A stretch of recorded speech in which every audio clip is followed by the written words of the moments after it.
So, good evening, happy Monday. Well, it's a happy Monday if you're a Man United fan at the moment, and we never seem to win at the same time at the weekend, do we? It's always you said that last time as well, but I didn't realize that. But yeah, last time you said that. That's mad, bro. But yeah, man, it's happy still, man. I enjoyed that victory, man. I enjoyed it. It was an emotional game because we probably should have been out of the game in the first half. And then the way we come back and won it, bruv. Hey, listen, I enjoyed that, man. I'm telling you, I haven't enjoyed a win like that in a long time. So, killer pass from Mata. Oh, disgusting pass, man. That's a world-class pass, man. Do you know what I mean? It was beautiful. I enjoyed it. That little sandwich, bruv. That little backspin on the ball. It was banging, innit? That's what I'm saying, bruv. It looked like one of them ones, innit? Like one of them ones that them elite golfers do, bro. I'm telling you, the way he clipped that was a joke, innit? So nah, man, I enjoyed some of the football. No, do you know what? Second half, I thought you played really well in fits and bursts. I mean, before you got the goal, and Pogba's goal, what a goal, bruv! What a finish, bro. I only saw it back today. I saw it on the day, but the emotion of everything. But when I've watched it back, bro, what a finish that was. Do you know what I mean? And the thing is, the reason why Pogba, I think that finish was so hard is because he's hit a moving ball. Do you know what I mean? He's whipped it like it was a dead ball, but the ball's coming to him and he's whipped it away from him and round the player and inside the post. Like the ball started outside the post. Do you know what I mean? Man. It's such a a clutch moment as well, bruv. Do you know what I mean? That was what kind of turned the game around and made us believe, you know what? We could win this now, because first 10, 15 minutes of the second half, we are rubbish. And I thought nothing was going to happen. And then that goal just kind of changed everything. Yeah, no, you're right, man. Jared Bowen missed an absolute sitter at 1-0, didn't he? Back stick. Yeah, we should have been 3-0 down. Yeah, we should have been 3-0 down. 100% we should have been 3-0 down, bro. Like, by the time we scored, we should have been out of the game. But that's football, man. You don't take your chances. No, it's true. It's true. And you know what? Mason Greenwood as well. I was watching your watch-along with Saeed. Yeah. And you were both saying at half time, it's like, you know, you took Cavani off, which I thought was a madness, bro. I can't lie. I didn't know why he took Cavani But then we found out he was injured, so that's the only reason why he went on. Oh, okay. I didn't know that. He got injured. You were spot on with what you and Saeed were saying about Mason Greenwood. It's not this kind of game to put Mason Greenwood in and he's being hung out to dry. But you know what? Top quality player, bruv, yeah? And that finish, the way he flicked it up, spun, and volleyed it in one movement, sick. Absolutely sick. Bro, I enjoyed it, man. I enjoy watching Mason play. But the thing is, I felt like he did hang him out to dry. Do you know what I mean? He hung him out to dry in the sense that the game was scrappy. And if you're going to set up to kind of not really play on the front foot, someone like Mason can struggle in a team like that. Do you know what I mean? Like when we go at teams and we actually force the issue, like what we done in the second half, we battered West Ham. So why can't we do that to everyone? Why can't we do that to everyone? Why do we have to be chasing the game to play like that? Do you know what I mean? Yeah, no, it's true. And do you know what the madness is? I see your tweet, bruv, yeah, where you're saying Bruno's better than KDB and all that one, yeah. And then I see about 10 minutes of your stream where you were going, yeah, Rashford's better than Mbappe, you know. That's how I'm moving tonight. Yeah, I know you were being sarky with it, innit? Yeah, but that's how social media moves. As soon as Rashford comes and dinks the keeper, all of a sudden he's the best striker on the planet. But that's why I said, listen, he missed 4 chances before, but he scored the one that mattered. So this is what we're saying, bro. Bro, I keep it all the way 100, yeah. Like, you get judged by what you do, innit? Like, and the bottom line is, bro, he scored. That's what we needed him to score. He scored. That's it. You know what I mean? So, bruv, I couldn't be happier with Rashford just because he scored when we needed him to score. Do you know what I mean? All the other stuff before that's forgotten. That's football, bro. Yeah, man. It's football's the most reactionary sport in the world, isn't it? Really, let's be honest. It is, and it's never going to change, bro. And I don't mind that. But then my thing is, yeah, people need to stop going on, yeah. Like football's not like that, bro. Like it is. When people are clipping up things and this, that, and the other, bro, football is like that. Literally in the game, yeah, you could be screaming at the goalkeeper because he's made a flipping howler, yeah. Then two minutes later, he's made the most ridiculous save and kept you in the game. That's football. Do you know what I mean? Like a player can give away a penalty, you're cussing him out, then he'll go down the other end and score 2, and then all of a sudden it's like that's the game of football, bro. That's why we love it. That's why we hate it. Like, bruv, that's football, innit? So, like, literally cussing Rashford out for missing all these easy chances, and then he gets one, and then he finishes it like he's like sky high in confidence. That was a finish of a striker, yeah. That's confidence in sky high. But Do you know what? he wasn't playing like that. When he came on, he gave the ball away a few times, but he looked sharp in terms of not sharp as in terms of his passing and his finishing. Just he just seemed a lot quicker tempo than anyone else on the pitch, and I think that gave you an edge because every time he got the ball down that left wing, no one was near him, bruv. No one. Yeah, like literally no one was near him. The one where McTominay hit the side netting, yeah, that was him down the left-hand side. He nutmegged the guy in midfield. Yeah, McTominay probably should have done better with that, to be fair. But he just looked a little bit quicker than everyone else, and I think that was what ultimately won you the game. And listen, I see Rashford, United, they do a thing on their what's it on the app, and they tell you about basically how influential certain players are in it. And Rashford's numbers were even higher than Bruno's. Bruno got all the plaudits. Do you know what I'm saying? But Pogba was top with 94% influence. Rashford was second with 83%, and Bruno was on 79. Mata was on 73, bro. So you have to, and even the goal.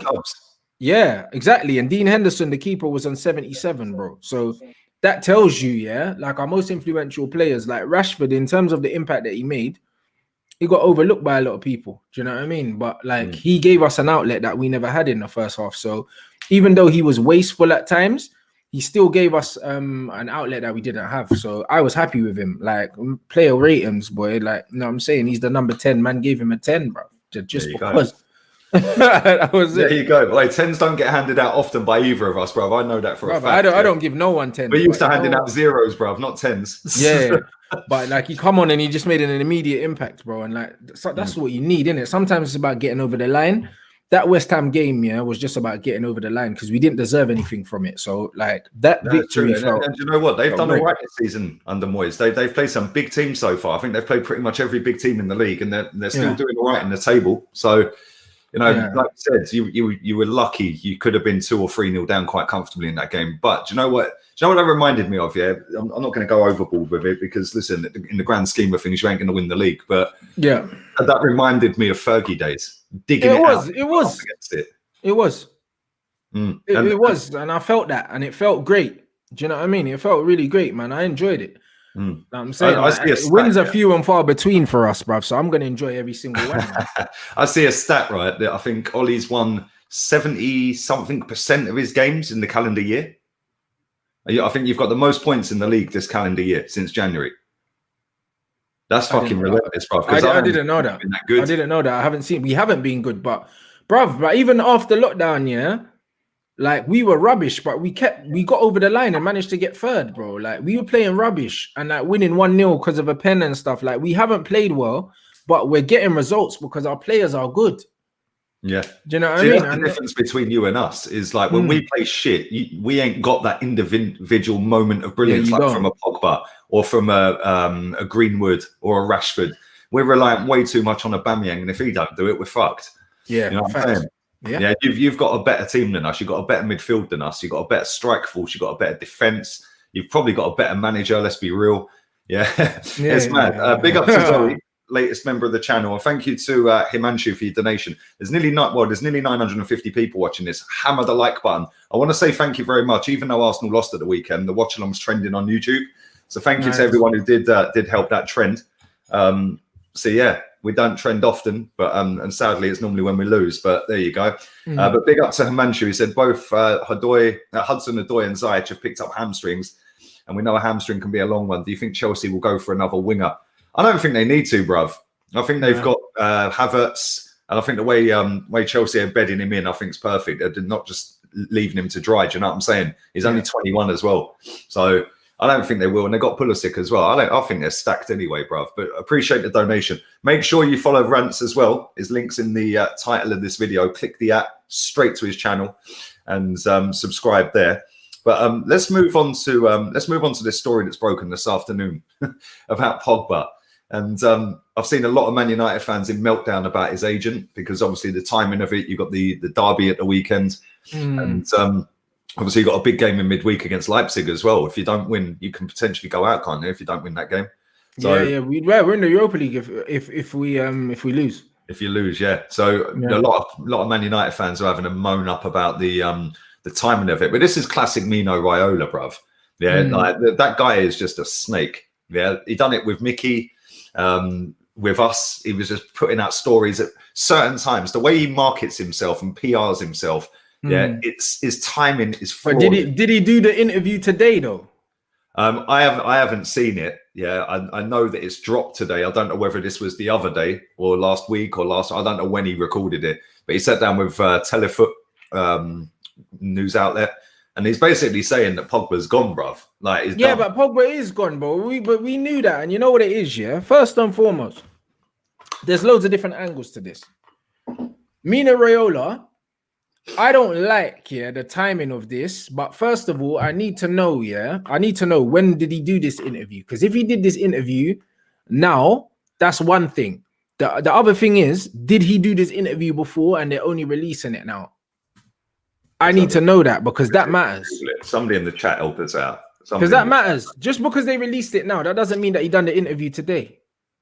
Do you know what I'm saying? Did he do the interview today? Let's have a look. Yeah, somebody in the chat help us out. I've Googled it. I'm going to see when he done it. If I can't find it, then some of you guys will probably know more than us because you lot are on the pulse. But it says today, but did he actually do the interview today or was the interview released today? Was it a live interview? I think it is.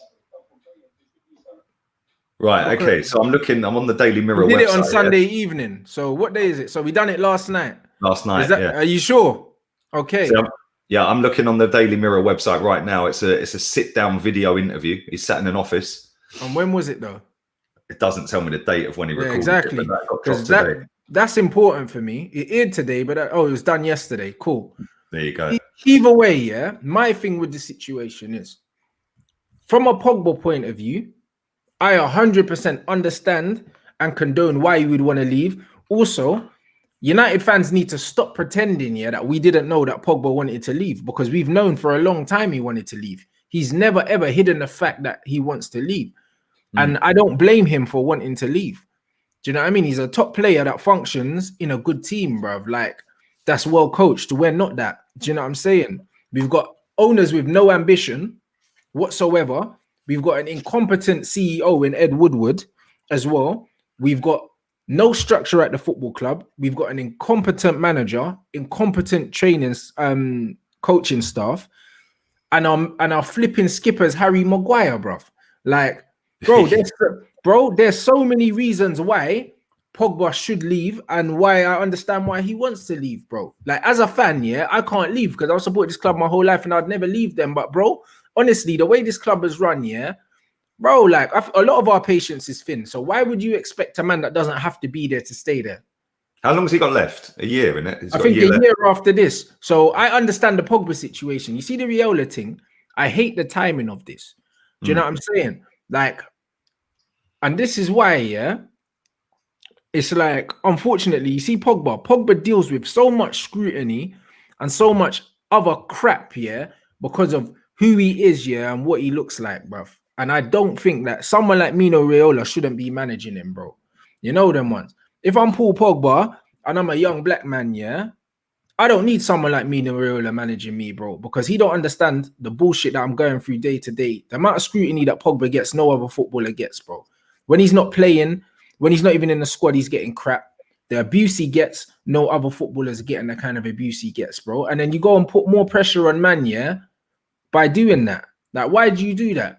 Do you know what I mean? That means you're not even thinking about Paul Pogba, the person. But then again, you can't relate to Paul Pogba and what Paul Pogba goes through. That's why I'd want someone to represent me, that understands me and understands what I go through. Mino Raiola's all about money, bruv. He's all about money and he's all about himself. Even if you're thinking about Pogba, the footballer, and Pogba, the person, do you know what I mean? Because Pogba's 27 years old, bruv. You know what I'm saying? He could be my little brother. As a young black man, you don't need someone doing that, bruv. He's thrown Pogba under the bus there, bro.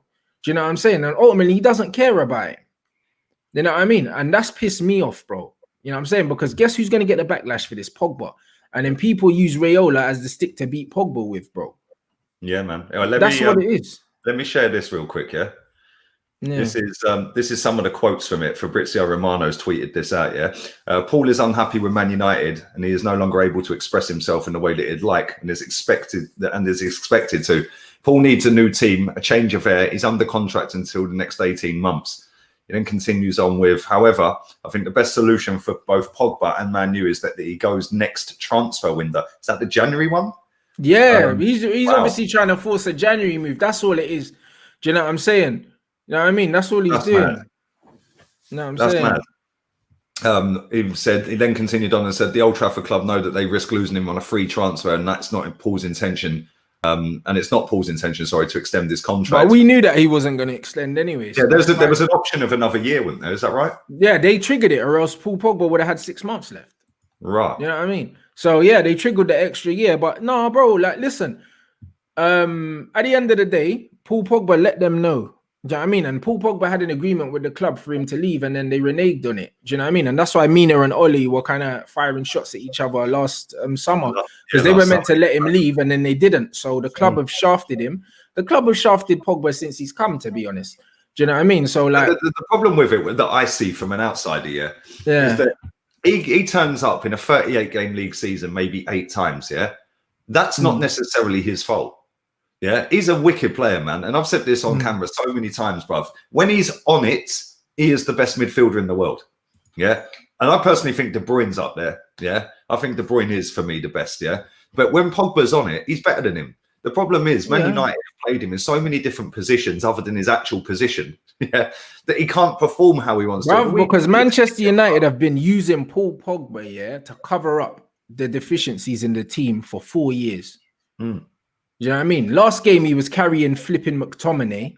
Yeah. Do you know what I'm saying? Before that, he had to carry flipping Herrera and Marouane Fellaini. This guy's always having to carry people. Why didn't they bring in another world-class midfielder to put in there with him? Do you know what I'm saying? Like, they never did it for how many years, bro?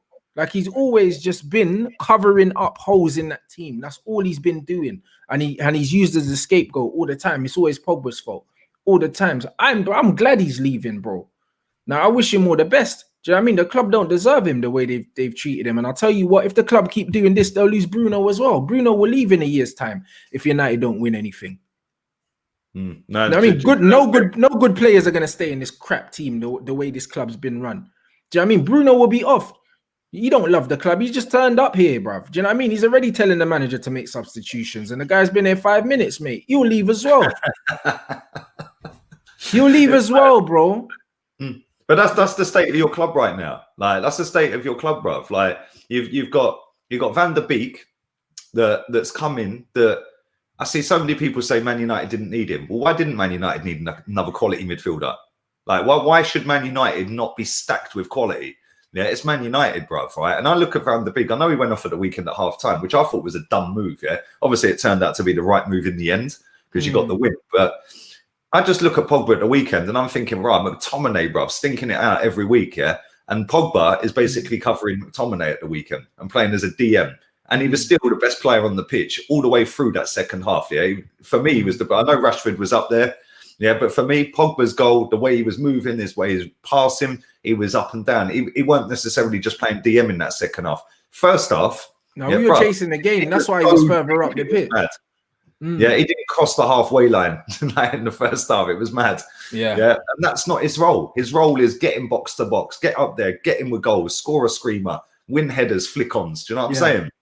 Yeah, and Man United, not just Ollie, but other managers have fucked him about as well. Yeah, and if I was him, I'd fuck off as well, if I'm honest. Absolutely, bruv. I wish him all the best, man. You know what I mean? The club have wasted him. And you know what? He's going to go somewhere else and he's literally going to smash it. Now, I mean, where do you think he's going to go? Hopefully Real Madrid, because like I just think that it's the perfect match for him. I think Modric, I think Casemiro and Toni Kroos are all in like the twilight of their career, bruv. And I think that they need a Paul Pogba. If they get someone like a Pogba in, do you know what I mean? They'll buy other players, man. You know what I'm saying? I wouldn't be surprised if Mbappe ends up there at some point. Do you know what I mean? It'll be decent, bruv. I'm not even gonna lie, bro, but I think he needs to go for his career because he's moving into his prime now. They've wasted a good part of his career. Yeah, well, how old? 27, 28? Yeah, 27. That's mad. 27. I think he turned 27 in November. I want to say last month. So, bruv, they've completely wasted him.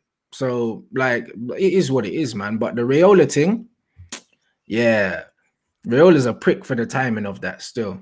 Do you know what I'm saying? He's an absolute prick for that. Do you know what I mean? But saying that, it's coming up to January as well, and he's just trying to put pressure on the club to kind of let Pogba go and that. But the timing's horrible. How much do you think you'd get for him? Because if he obviously he's trying to tee this up for a January move with 18 months left, yeah? You pay what, 90? Is it 90? Yeah, but I think they'll be happy to get their money back. Do you know what I mean? If they get their money back, that's profit, especially in COVID times. Do you know what I mean? You wouldn't want to lose money on Pogba because you're not just losing money, but you're also losing the images, the shirt sales, and all these other things, bro. Like his brand is massive. Do you know what I mean? So if you're losing all that, you have to at least get what you paid for. Do you think there's a club? I know Real Madrid obviously spend a fuck ton of money, but do you think because obviously I know he's been linked with Juve again. Yeah, I know that happens every fucking transfer window. He's linked back to Juve, but I see people in the chat saying 60 mil, 50 mil, 80 to 90 mil, 75. Bruv, honestly, because he's got so little time in his contract, I think a team might be able to get a good deal on him. But I don't think United will take less than their money back. Even if they get less up front, they're gonna want their money back in the deal. Do you know what I mean? Even if it's 60 million plus add-ons to go up to 90, they'll want to get their money back. Do you know what I'm saying? Yeah, no, you're right. When you look at the whole package on him, how much is he on a week, roughly? Oh, he's still on the same contract, so like 220 or something. He's on the same original contract he came in on. Do you know what I mean? But wherever he goes next, he'll get a lot more than that. Yeah, see, I reckon, well, Real Madrid can definitely afford him. That's one club that can. Yeah, if he goes Real Madrid, he'll be on like 350 when he goes there. Like, De Gea is our highest paid player, bro, our goalkeeper. That's actually mad. But do you know what? When you gave him that contract, De Gea, he was actually the best keeper in the world, bro. I don't know what's happened since. Yeah, he's died, bro. It's got a bit shaky for him. Yeah. But yeah, it's mad. It's mad. You got Man City. What day's Man City? Sunday. Nah, Saturday, I think. Yeah. Saturday, yeah. Pogba would do well at Arsenal and our current underperforming strikers, but then he'll have to do a deal with Tapas Pires. Bro, Pogba's never coming to Arsenal. Pogba's not staying in England, bro. He's not staying in England. He'll go back to Juventus, yeah, at his old club that he knows. Like, win more Scudettos, do you know what I mean? And probably get to a Champions League final, if not win it. Do you know what I mean? Like, honestly, if Pogba goes Juventus in Jan, mate, Pogba and Ronaldo in the same team, are you having a laugh? Yeah, mad. Absolutely mad. The Barla, all of them ballers there, bruv. And then Pirlo as manager as well. It's pretty relentless, really. Yeah.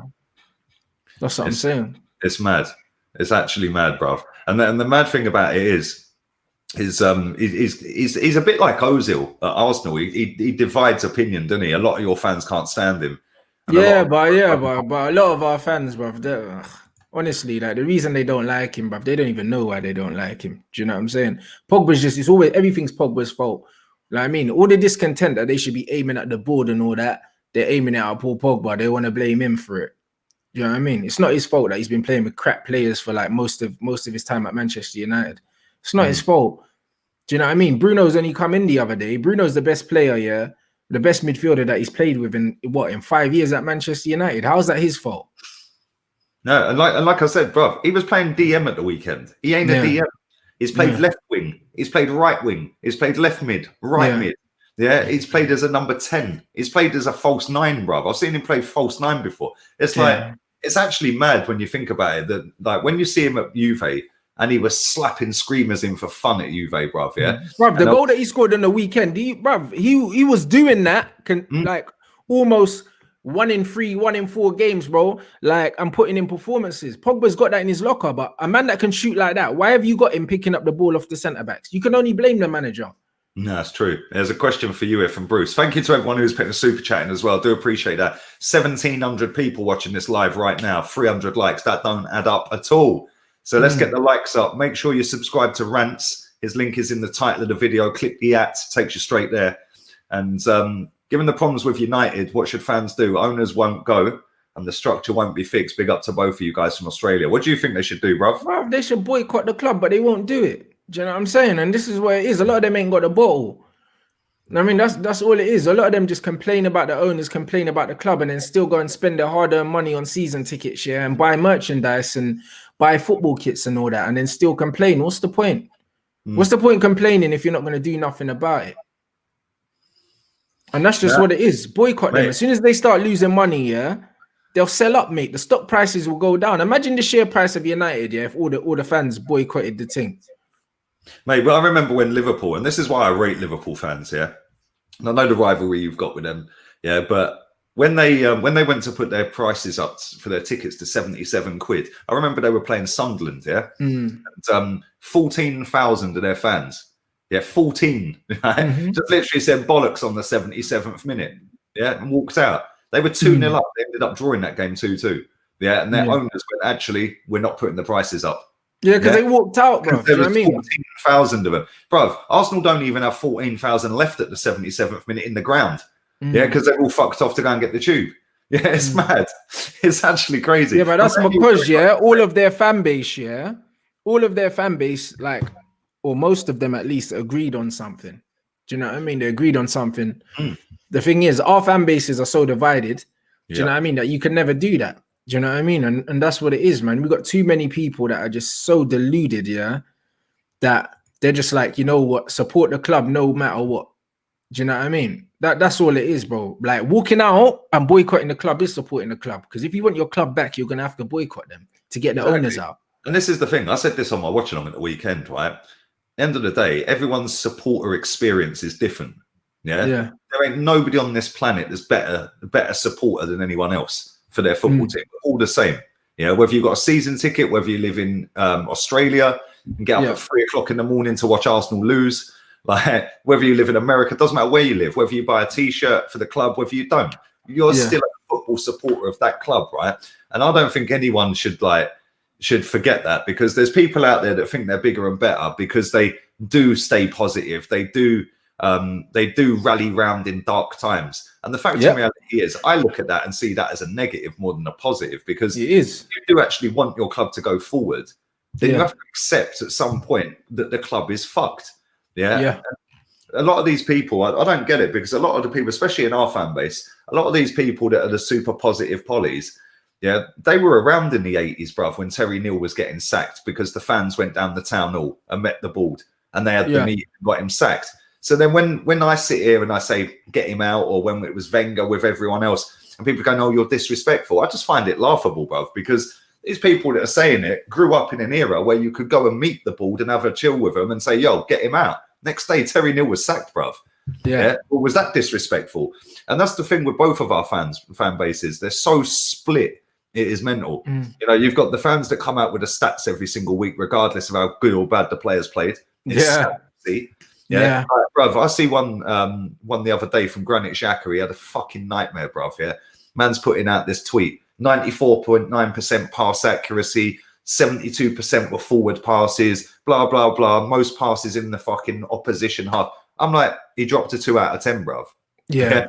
But they'll use that stat to make it look like he's had a good game, because they're more for the player than they are for the club. And that's what it is with Man U as well, I find. Like, I see so many stats do the rounds for your lot. It's mad. But that's all they got to hang on to, innit? Like, you know what I mean? And this is the problem. And that's why I say with certain football fans, you're actually doing a club more of a disservice, by supporting everything that goes on and turning a blind eye to the obvious crap that goes on. Do you know what I mean? Because that's what you're doing. You're just allowing these things to keep happening, bruv. The reason why the owners treat us like this is because the fans allow them to. Yeah. I mean, how are you supposed to get change, if you're not physically willing to actually do something? Most of these men they're not doing nothing, bro. No, they're happy to accept it, and that's the problem. And the thing is, I mean, like for both of our clubs, I mean, since this whole no fans allowed at the ground stuff, some clubs have really benefited from that. I think West Ham's one of them, because their fans are crazy, but they storm the executive boxes and everything, stick fucking flags in the centre circle and that. They don't give a fuck, bruv. But our fans would make it known at games. You know, if we're getting piped 3-0 by Villa, our fans would have been fucking booing the shit out of them lot. Yeah, they would have been singing "We're effing shit" and all that. And I think these players, they get put into a little, you know, oh, I'm bigger than the club. We can do what we want. We're on big money. No fans can cuss us. They're in for a big shock when all these fans are allowed back, both of our clubs, because there's a lot of players that underperform at both clubs. The managers are both dog shit. And fans social media doesn't necessarily sum up a fan base, especially match-going fans. It doesn't at all. Yeah, I see that with Twitter with the Wenger out. But if you had gone with the Wenger out campaign on Twitter, 50,000 are turning up. The reality was it was about 5. Yeah, do you know what I'm saying? 500 people, 600 people turn up because they don't necessarily represent what's going on the day.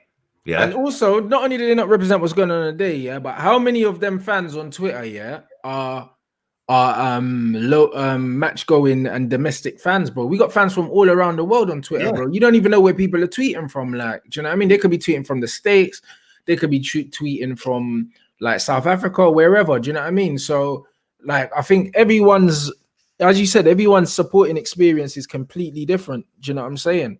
Yeah. So you don't really know who's saying what and where these people are, bro. Like a lot of the match going fans that tend to be like older, when you go on match days, you see like the age, especially like the away fans, and the age is significantly higher than people you're going to see on Twitter. These men are not on Twitter.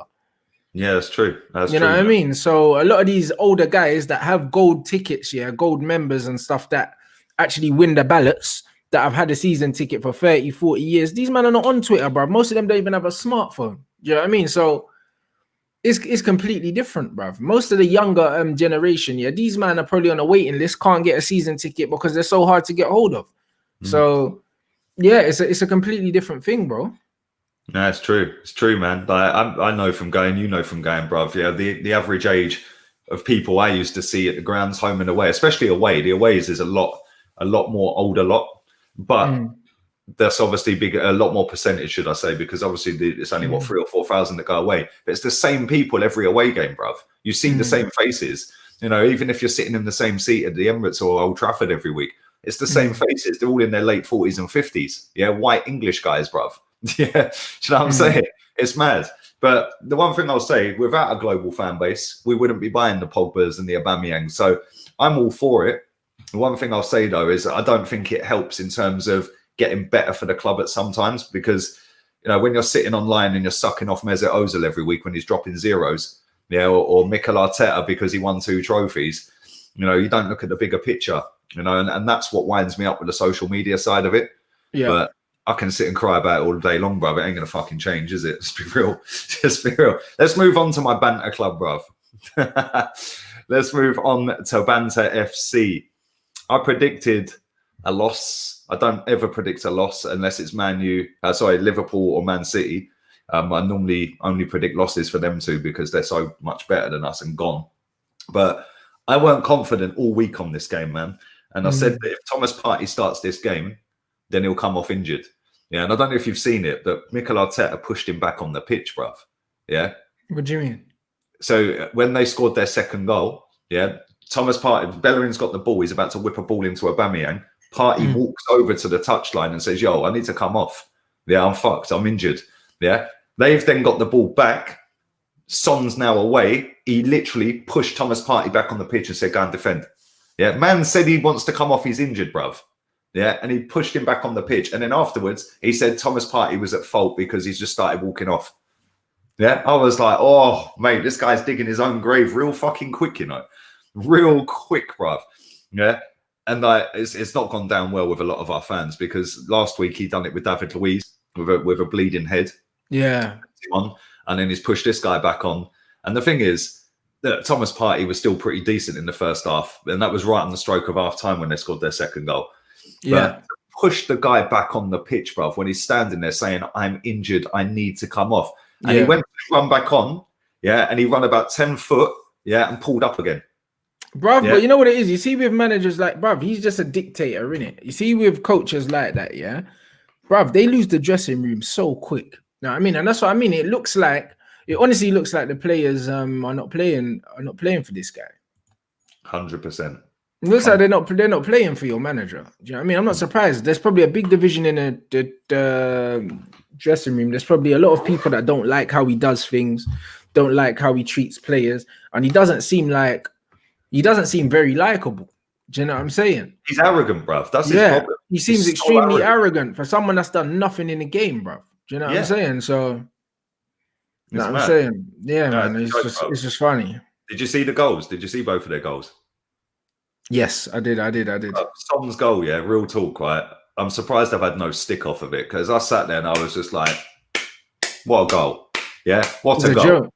But bruv, you know what killed me? Disgusting finish, bruv. The breakaway for the second goal. It's embarrassing. Oh, mate, the gap between was it like a 4v2 or something? Like a 4v2 on the break. I'm thinking, how do your team, the whole midfield, just get bypassed with one simple pass, bro? You lot were attacking. And then in transition, all of a sudden, you're outnumbered on the break. Bruv, that is schoolboy stuff. When I saw the state of that, I was thinking, oh my word. Mate, it was a joke. And the mad thing about it was, it's the second half, I think we had 70 odd possession, right? And I don't think they had a shot second half. Right? But then I see the stats at the end of the game for this season. Yeah, it was a 5v2 at one point. There you go, 5v2. Right? But I see the stats at the end of the game, bro. I took a screenshot of them. It was absolutely embarrassing, mate. Yeah, listen to this. This is a mad one, bro. Yeah. Right, and Aubameyang's agent actually posted this on his Instagram, because Arteta at the end of the game, I think we had 53 crosses into the box, and at the end of the game, Arteta's come out and said they did everything I asked them to do. I thought it was a decent performance, and we were just very unlucky today. We created a lot of chances. So Aubameyang's agents took these stats. This is our season stats, Goals 10. That's the 17th in the league. Right, shots on target 32. We're 18th in the league on shots on target. Chances created, we're 20th in the league. 65. Bro, Sheffield United have 1 point this season. 1 point, they sit bottom. They've had more chances created than us. And then his agent put that out and said chances created, ? Or something like that on his Instagram, and then put that out. So the fact that his agent's done that shows there's some kind of unrest there for me. And then obviously Thomas Partey, with what happened with him pushing him back on. We see the other week, David Luiz and Ceballos having a punch up. And David Luiz weren't even in the squad, bruv. And it's like... there's definitely something wrong. I'm telling you, there's definitely some division there in the dressing room. Absolutely. I don't want to go down the route of saying it's because Ozil ain't in the squad and all that. But there's definitely saying triggering this. And it might be that because, listen, when Emery dropped him, and put him out and put him in the bench and not in match day squads, the players started to down tools. And I'm thinking maybe it's the same again. And listen, Aubameyang and him are tight. He's tight with Kolasinac. He's tight with some of the other players. Then you got the whole Pepe situation where he's outed him the other week because of the headbutt. In midweek against Rapid Vienna, Pepe missed a chance, or a cross into the box. Arteta was going mad at him, bruv. But then Willian does it and he's clapping him. And I'm like, well, why you got favours? Bruv, Bellerin, has had more foul throws. He done another one, right? He's had more foul throws. He's had 5 foul throws, than we've had wins this season, bruv. And he's got the cheek to stand and stay to Martin Atkinson, the referee. He was like, what? The ref went to him, well, I'm not taking the throw. It's a foul throw, mate. And I just look at it, bruv, and like, people are sitting there blaming the players. I'm sick of people blaming the players. This manager does not have to pick Hector Bellerin at right back when he signed a right back from Southampton, Cedric Suarez. And also fucking Ainsley was playing well. Exactly, bro. He was on the bench. He put him on the bench. He was wicked in midweek in CM. And he put him on the bench for this game. Reece Nelson, was man of the match for me the other day. And I said on my watch along, he got hooked after 60 odd minutes in that game. He was fucking superb against Rapid Vienna, And I said, right, if he don't start at the weekend, there's a steward's inquiry, bruv. He weren't even in the squad. So why did you hook him the other day when he was playing great? Let him enjoy his ball, man. I don't get it, bruv. Smith Rowe didn't make the squad. He scored when he came on the other night against Vienna. And I'm just like, some of the decisions, and people are sitting there blaming Xhaka and Bellerin. That's all well and good. And they're dog shit, right? And they've fucked up under 3 managers. But 3 managers have picked them every week. You don't need to pick Granit Xhaka when you have got El Neni sat on the bench. And yes, he's dog shit, but he knows his limitations. Granit Xhaka thinks he's a Don Dapper fucking baller, bruv. Like El Neni, he gets the ball and he goes, right, I'm not very good. I'm going to get the ball and give it to someone better. Just keeps it ticking. You've got Lacazette. I always know, I say this to you every week, bruv. I know when that camera pans on him in the first minute, man's dropping a 4 out of 10, a 5, a 2, a 1 or whatever. You know what he's on. After 4 minutes of the game, when it first panned in on him, I went, he's dropping a 2 today. All he done was roll around. People were saying he was our best player because he run around. Well, that's his fucking job. Run around, press and score. Did he even have a shot? I don't think he even had a shot, bruv. Yeah. Aubameyang missed a one-on-one and skied a header. But again, when you're putting crosses into the box for a guy that's never going to score any headers, I don't get it. I genuinely do not understand it. And that's a great point my man's just made. Arteta's not likeable, unlike Lampard at Chelsea. Exactly. Yeah, but it's the same with Ollie as well. I think Ollie's likability is the reason why we're getting away with some of these things right now, because it's like, I feel like a lot of the players, the reason why a lot of players haven't down tools is because they like him. That's the only reason. Because we're not playing well, and it's clear that these men are not being coached well, but clearly because they like him, they're still playing for him. Yep. You know, they're still playing for him, even though we're not playing well. Yeah, same with Lampard. When you watch Lampard, he's got this very similar to Gerrard. They've got this, like, they can walk in a room and everyone's going to listen. Yeah, they got the aura, innit? Yeah. And Lampard's got that. Plus the fact it helps that both of them two players were fucking ballers, bruv. Yeah. So they are going to listen. Them players are going to go, right, this is Frank Lampard. This is Steven Gerrard. Fact. Yeah. Ollie scored a goal to win you a Champions League. Yes, he was a super sub. He was a good super sub. Yeah. But he ain't Lampard, he ain't Gerrard, and he ain't Arteta, bruv. Not at all. Yeah. Like, and Arteta ain't Lampard or Gerrard or Pirlo or fucking Ronald Koeman or Zidane. You know, these people can walk in a room and they've got that presence to go, yo, I'm a fucking G back in the day. You can't say they command a different level of respect. Yeah. And that's the thing. You can't ever doubt any of them two, Gerrard, Lampard, and Zidane's fucking careers, bruv. Whereas you can sit there and go, you can pick out the fucking fine little bones of fucking Ole Gunnar Solskjaer or Mikel Arteta. Yeah. Because they didn't have a mad career.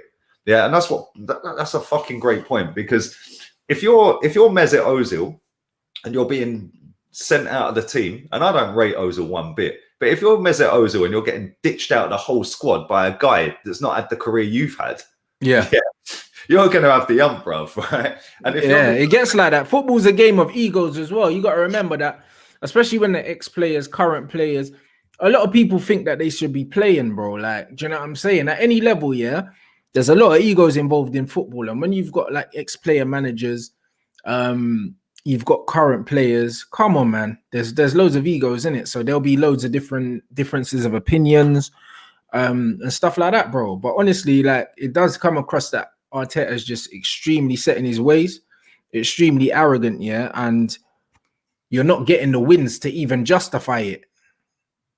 No, and that's the thing. And when you look at some of these players, bruv, I mean, Aubameyang looks like he really can't be fucking arsed. Yeah, like, he does. He's a shadow of the guy that banged 29 goals last season.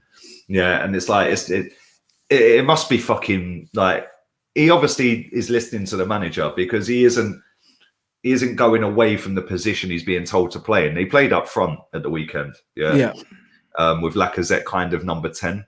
Yeah, and they were interchanging a little bit like they did under Emery, really. But the fact that when he's played on the left wing, he has solely stayed on that left wing tells me that he is listening to the manager. Yeah, for sure. But at the same time, it must be pissing him off. He did an interview with Arsenal.com the other day, and they said to him, what's your favourite position? And he said, I'm helping the team. Yeah, everyone at the club knows my favourite position. I'm helping the team. So that was telling me I want to play up front. Yeah. He's never played left wing, bruv. He played 10 games out of 200 odd at Dortmund on left wing. He played more on the right. Yeah. But he was out and out number 10. Number 9, striker. Yeah, and that's where he got most of his goals, and that's where he gets most of his goals for us, is in and around that penalty box. And when I see him being wasted, then I see people like, Bellerin, Kolasinac, Lacazette. We got a young kid called Balogun. Right? Yeah, I've seen him, yeah. Sick little baller, bruv, yeah? Weren't in the squad at the weekend. We made a sub in the second half. He brought Bellerin off eventually and brought fucking Eddie Nketiah on. Like, and it's like, he only made 2 subs as well. One of them was just before half-time, Ceballos for Party. Yeah, and the second half, when we're losing 2-0 and he was chasing a game, he brought Eddie Nketiah on. That's it. Yeah. And I'm sitting there thinking, boy, this is mad. We've actually only won 4 of 11 games in the league. It's a joke. Oh, we got Burnley next. That's a relegation fucking 6-pointer right now. And that ain't even a joke. Yeah. Because they got a game in hand. If they win that game in hand and beat us as well, I think they're a point behind us. Yeah. Mad. How far do we go? How long does it take? And I've said this for weeks. I think when we get battered by Chelsea on Boxing Day, finito, because I think the club at some point have got to realise, fucking hell, we're in trouble here. Yeah, and we got to cut. We can't keep cutting our nose off to spite our face. Yep. Yeah, we're keeping him. We've got to admit defeat at some point. And even if he does beat Burnley, and we've got fucking Southampton and Everton after that, then Man City in the cup, then Chelsea. It's not an easy run, bro. It's not That's an easy run at all. And then the thing is, when you when you see teams like if Brighton beat Southampton tonight, brother, I swear we go 16th. They go above us. Oh, brother, I don't think there's any danger of Brighton beating Southampton, but it's still funny to know that could be the case. Yeah, well, that's the thing. Brighton have only won one game this calendar year at home, brother, and that was to us. Yeah, and we've got them. We've got them on the 29th at home at their ground. Might as well just give them 3 points. Yeah, I'm not confident of us winning another game this year. Yeah, until 2021. Yeah, that's mad, you know. Even Burnley, bruv, they got a result against Everton at the weekend. Yeah, and if they beat us, it's the first time since '74 that they've beaten us. Yeah, he's breaking. He's the first manager since the '80s to lose back-to-back games against Spurs. Yeah. Emery never lost a league game against this lot. Yeah, it's a different Spurs though. In his defense, like, you know what I mean, it's a different Spurs. It's a different Spurs. Man's made a great point. 0 grafters in our team. But Arsenal ain't never had grafters though. Do you know what I mean? Not since obviously the early Wenger days, bro. Do you know what I mean? And he phased the grafters out because he wanted to play the sexy football. That's why United always knew that they could bully Arsenal. We always just used to come to your gaff, stick Phil Neville on and just kick you all over the place because we knew that that's how to beat Arsenal. Do you know what I mean? So Arsenal ain't really had grafters since Vieira Petit. They haven't had that. You know what I mean? Yeah. They haven't had it. So this is not news. This is not news, Arsenal not having grafters, man. No, mate, it's mad. And when you look at teams like Liverpool, yeah, and they've got Henderson, they've got fucking Wijnaldum, who could be leaving soon as well. Yeah. You know, they've got Fabinho. Yeah, they've got Keita. I know he's been injured a lot since he's been here, but they've got proper grafters. Oxlade-Chamberlain's another one. I know he's been injured a lot, but he's still a grafter. When you should have never let go of him. That was a weird one for me. Mate, I remember going to his last game up at Anfield, yeah? We got absolutely hammered at Anfield, bruv. Yeah, he was playing right wing back. 2 days later, he signed for Liverpool.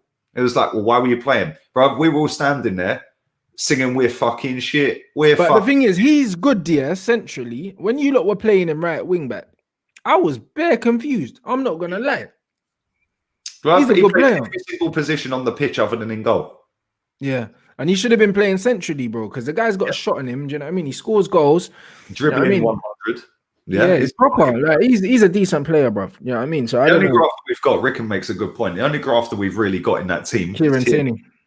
Yeah, and he's the only one at the weekend who actually looked like he gave a fuck in that first half. Second half, I thought he was shit.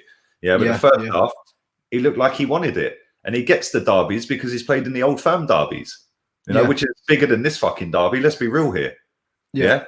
You know, it's one of the biggest derbies in the world, that Old Firm one. It means fucking so much more than football as well, doesn't it? Do you know what I mean? You're right. Yeah, he gets derby day. None of these fuckers get it, bruv. Yeah, and then you've got the manager coming out at the end of it going, oh, yes, we all understand what it means. Well, you don't, though, do you? Yeah, you don't. Because you're standing pushing a player back on that weren't fit to play in the first place. Yeah. They're making 2 subs in the whole fucking game. You're just spamming crosses into the box that they're winning because Aubameyang ain't ever going to win a header. Yeah. I just don't understand it. And then people are pinning their hopes on Martinelli like he's going to play him. Bro, he never played him when he was fit. Facts, bro.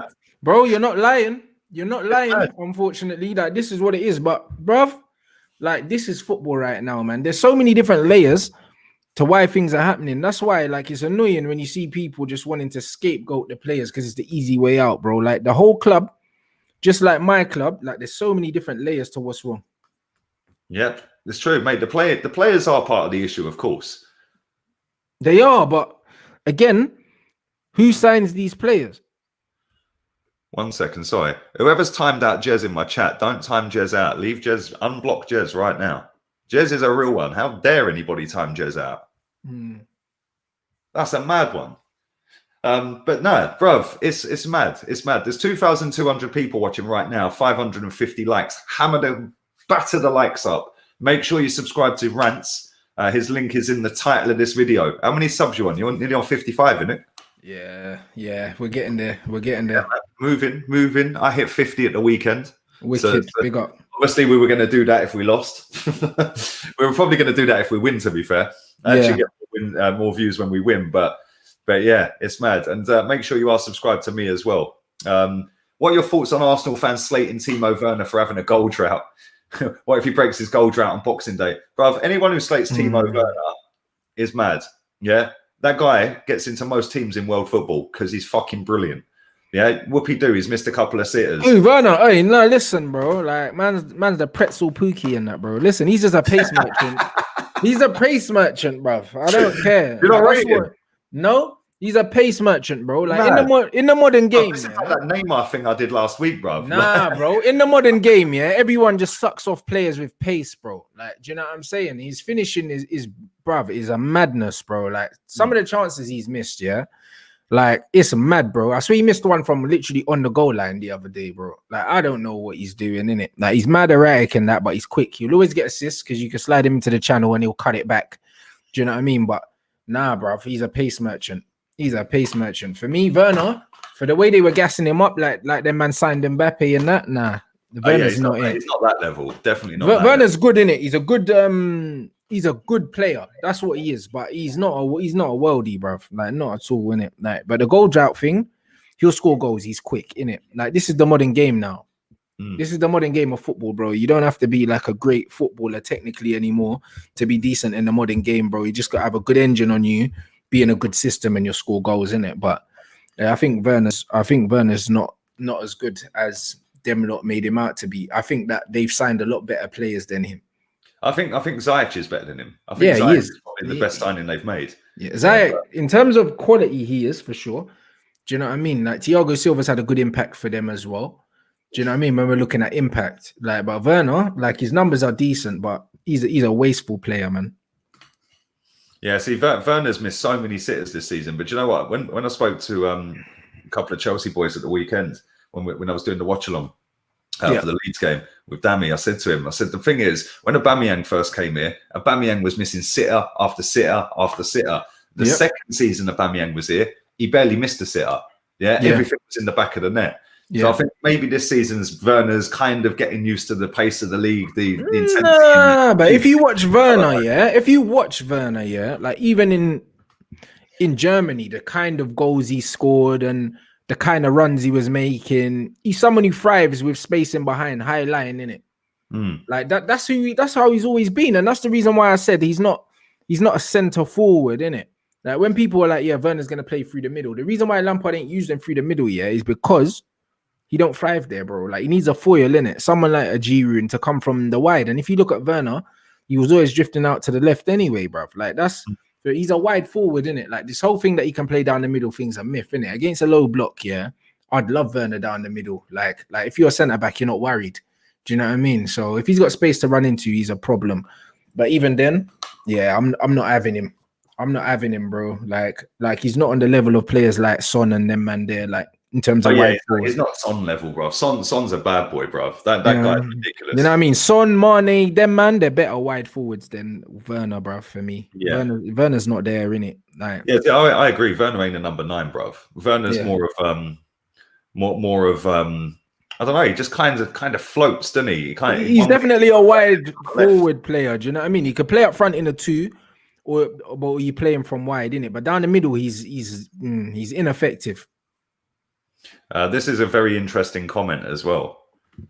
Pogba was in the air when Raiola's comments were released. Perfect timing. What are your thoughts? What do you mean in the air? What does he mean? Was he where is he flying? En route to Leipzig, isn't it?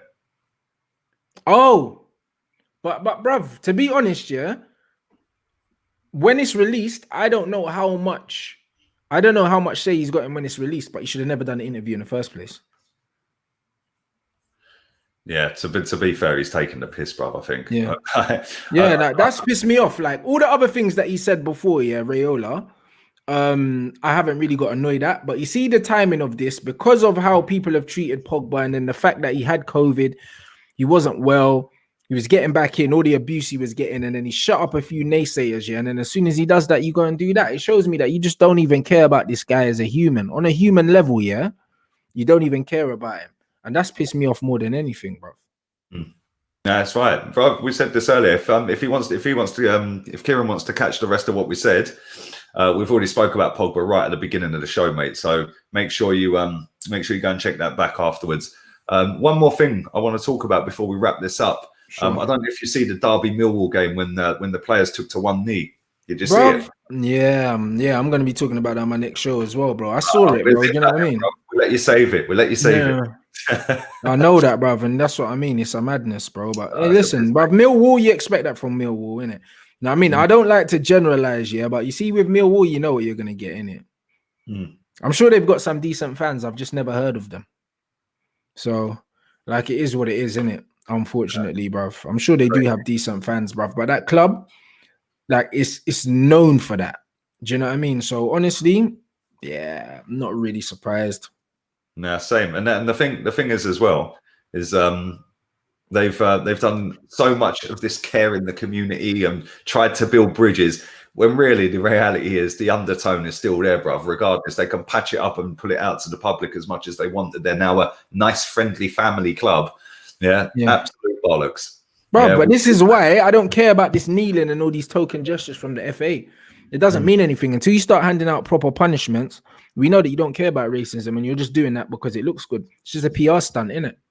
Yep. No, mate, I can't disagree. Can't disagree, mate. Let's get, before we wrap this up, we'll do another couple of minutes. There is still 2,100 people watching. Hammer the like button. 340 of you, just 360 of you, hit the like. We'll get to 1,000 right now. Make sure you subscribe to Rants. The link is in the title. Hit the app. It takes you straight there. What time are you going live? Straight after this. There you go. You set it up? Yeah, it's done already. Come on, man. I'll grab the link then. I'll grab the link and spam the chat with it. Nice one. But yeah, Leipzig. What's your predictions? We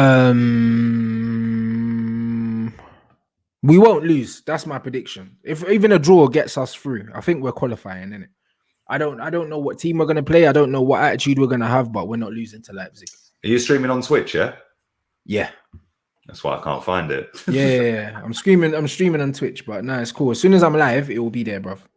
Yeah, cool.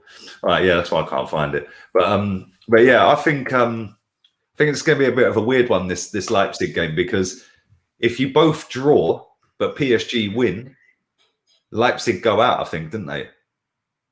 Oh, yeah, I think PSG are going to win. PSG will win all day long.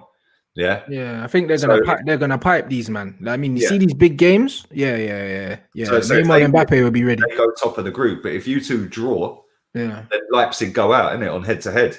So it's a bit of a weird one because Leipzig have to have a go because they can't rely on PSG not winning. Exactly, and that will suit us perfectly, man. You can just sit back slap them all over the place. Wouldn't be surprised. Yeah, no, I think you'll beat him. I don't think it'll be a rout or anything like last time round, but I do think maybe a 2-0, a 2-1, something like that. And then obviously we're on Thursday. I don't even know who we're playing, bruv. Dundalk away. That's who we've got.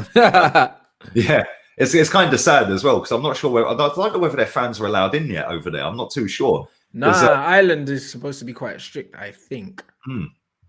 Yeah, I'm not sure if they're allowed in, but they'd be mad because that's probably the biggest game they've had in their history, bruv, is us coming out there. Yeah, so, very true, yeah. Yeah, and I've got a couple of people in my chat that are from Dundalk as well, which is kind of mental. So yeah, they were looking forward to going. But yeah, I think we'll beat them anyway. We'll slap them up quite comfortably. But listen, bro, thanks for coming on again, man. Come on, bro. You know the thing. Hey, big up everyone in the chat as well, man. Yeah, man. What's your Twitch? Rants and Bants, yeah? Rants and Bants official Twitch. I'm going live on there now with James Redman, the Scouser, and KG Leeds fan. So get to talk about their two clubs as well. And yeah, just talk about the weekend and that. And then I'm back the live tonight as well, again, 10 o'clock with Dapo as well, Arsenal fan. You get me? So yeah, man, we got some laughs today, man, still to come. Nah, it'd be good, man. And don't forget, Turkish will be back. It's going to be 9:30 tonight, not 9. It's got Helen coming on. So that'll be at 9:30. And I get a night off. So it'll be just Turkish. That's all right, isn't it? So, well, I'll say it's a night off, bro. I've got to record a video for tomorrow morning, so it's not really a night off, is it? But saves me doing that after that, I suppose, doesn't it? But big up to everyone in the chat. That was mad. Over 2,200 people it peaked at as well. Big up to everyone for the super chats and for the normal chats. And make sure you are subscribed to Rants and to this channel. Rants' link is in the title. And we're out of it, man. Laters. Peace.